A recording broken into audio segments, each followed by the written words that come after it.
Assalamualaikum warahmatullahi wabarakatuh. Bismillahirrahmanirrahim. Alhamdulillahirabbil alamin. Wassalatu wassalamu ala asyrafil anbiya'i wal mursalin sayyidina Muhammad wa ala alihi wa sahbihi ajma'in. Rabbi shrah li sadri wa yassir li amri wahlul 'uqdatam min lisani yafqahu qawli wa ba'd. Alhamdulillah, sidang penonton muslimin muslimat yang dirahmati Allah Subhanahu wa taala. Mudah-mudahan Ramadan yang kita ni sedang lalui ini akan menjadikan kita ni seorang yang lebih dekat kepada Allah Subhanahu wa taala dengan mengerjakan sebanyak-banyak amalan dan sebanyak-banyak kebajikan untuk kita ni raih pahala dan ganjaran di sisi Allah Subhanahu wa taala juga. Alhamdulillah, ahbabi Rasulullah sallallahu alaihi wasallam. Pada siri kali ini kita akan bercakap tentang Al-Quran yang menjadi panduan dalam kehidupan kita sebagai umat Islam ataupun sebagai hamba Allah Subhanahu wa taala, umat baginda Rasulullah sallallahu alaihi wasallam.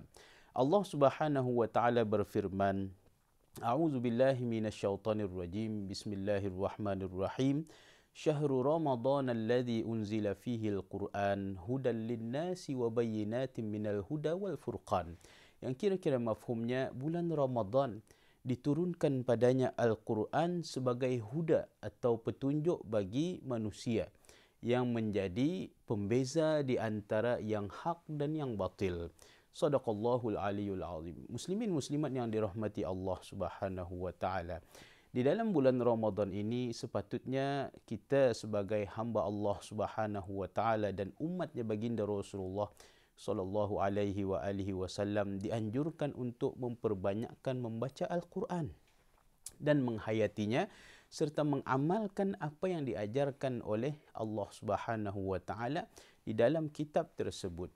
Kerana Al-Quran tidak syak lagi adalah panduan dan ikutan kita sebagai hamba Allah Subhanahu wa taala yang hidup di atas muka bumi ini. Kehidupan seorang yang jauh daripada panduan ataupun daripada Al-Quran bermakna ia jauh daripada hidayah Allah Subhanahu wa taala. Sedangkan kita sebagai umat Rasulullah sallallahu alaihi wasallam berpegang mempercayai bahawasanya kita tidak akan dapat ke mana-mana ataupun kita tidak akan dapat berjaya dalam kehidupan di dunia dan akhirat ini melainkan dengan mengamalkan dan mengikuti apa yang diajarkan oleh Allah Subhanahu wa taala pada apa yang diturunkan di dalam kitab Al-Quran yang diturunkan kepada baginda Rasulullah sallallahu alaihi wasallam. Ini kerana jika kita melihat nama Al-Quran, selain Al-Quran, Al-Quran itu juga disebut di dalam Al-Quran itu sendiri sebagai Az-Zikri ataupun zikir, peringatan, mengingati. Ini kerana setiap kali kita membaca Al-Quran, kita akan dikategorikan sebagai orang yang sedang berzikir, mengingat, menyebut Allah Subhanahu wa taala. Kemudian ia juga disebut sebagai Al-Huda, iaitu petunjuk, hidayah.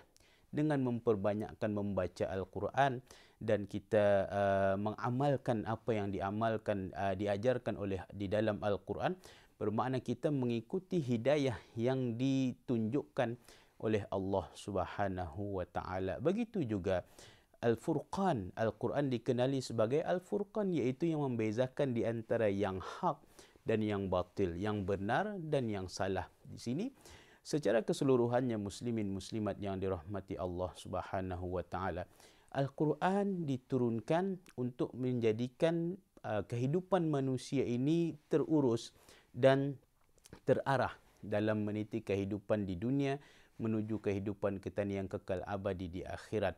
Tentu sahaja di samping kita memperbanyakkan membaca Al-Quran dan menghayati, dan yang terpaling pentingnya ialah kita mengamalkan apa yang ada di dalam Al-Quran. Contohnya kita bersabar, kemudian kita bersyukur, kemudian kita memperbanyakkan amal kebajikan di dalam kehidupan, kemudian memperbanyakkan sedekah, kemudian mentaati Allah dan mentaati Rasulullah sallallahu alaihi wasallam.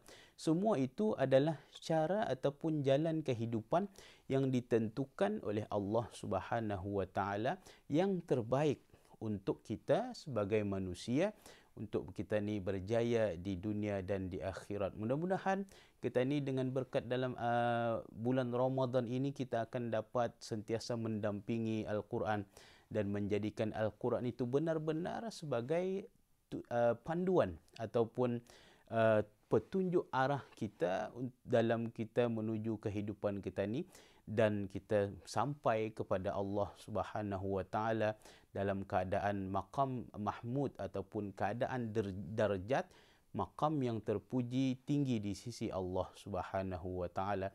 Wa sallallahu ala sayyidina Muhammad wa ala alihi wa sahbihi wasallam walhamdulillahi rabbil alamin. Assalamualaikum warahmatullahi wabarakatuh.